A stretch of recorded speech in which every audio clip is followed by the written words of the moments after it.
1949 November 14న తిరిగి రాజ్యాంగ సభలో ముసాయిదా కమిటీ అనేక మార్పులు చేర్పులను చేసిన తదనంతరము దీనిని రాజ్యాంగ సభలో ప్రవేశపెట్టడం జరిగింది. దీనినే తృతీయ పఠనం అంటారు.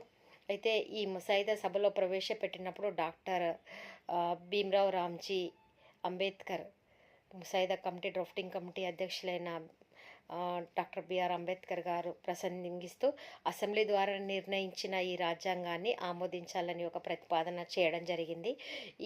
ఈ ప్రతిపాదన రాజ్యాంగ సభ సభ్యులందరూ తెలిపారు. ఎట్టకేలకు 1949 నవంబరు 26న రాజ్యాంగము ఆమోదకు పొందడం జరిగింది. ఈ రాజ్యాంగ సభ సభ్యులందరూ దీనిపై సంతకాలు చేయడం జరిగింది.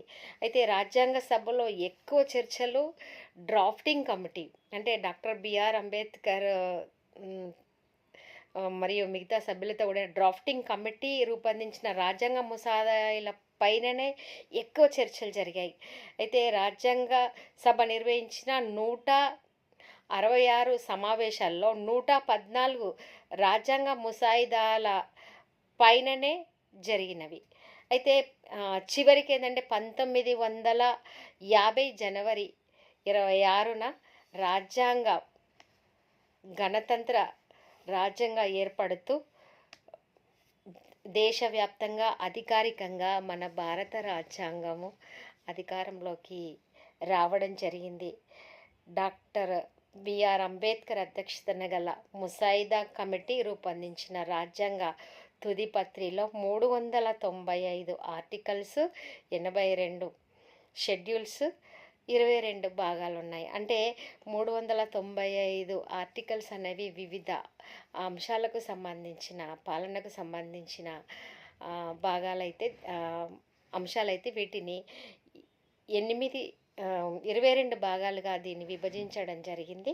దీని తర్వాత షెడ్యూల్స్ అంటే మరేం లేదు, భారతదేశాన్ని పాలిస్తున్న క్రమంలో భారతదేశం యొక్క పలు అంశాలకు రాష్ట్రాలకు, కేంద్రానికి, రాష్ట్రపతికి, ప్రధానమంత్రికి, లోక్సభ, రాజ్యసభ, కేంద్ర రాష్ట్రాల మధ్యల సంబంధాలు మరియు యూనియన్ పబ్లిక్ సర్వీస్ కమిషన్, రాష్ట్ర పబ్లిక్ సర్వీస్ కమిషన్లకు సంబంధించిన నియమ నిబంధనలు అంటే పరిపాలనలో కొనసాగించవలసిన నియమ నిబంధనలు, పాటించవలసిన అంశాలు, దాని తర్వాత వాటి సరిహద్దులు, ఈ అంశాలని ఈ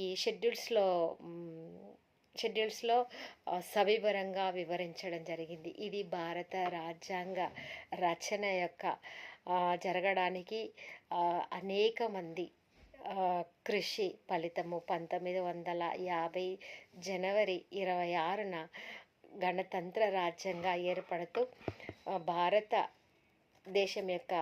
భారత ప్రజలమైన మేము భారతదేశాన్ని సర్వసత్తాక సామ్యవాద లౌకిక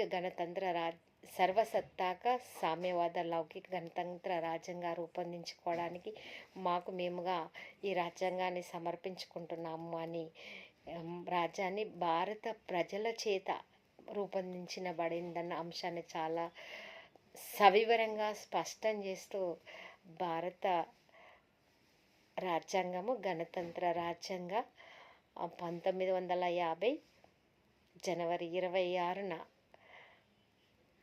దేశ ప్రజల ముందుకి వచ్చి స్వయం పరిపాలనకు బాటలు వేసింది.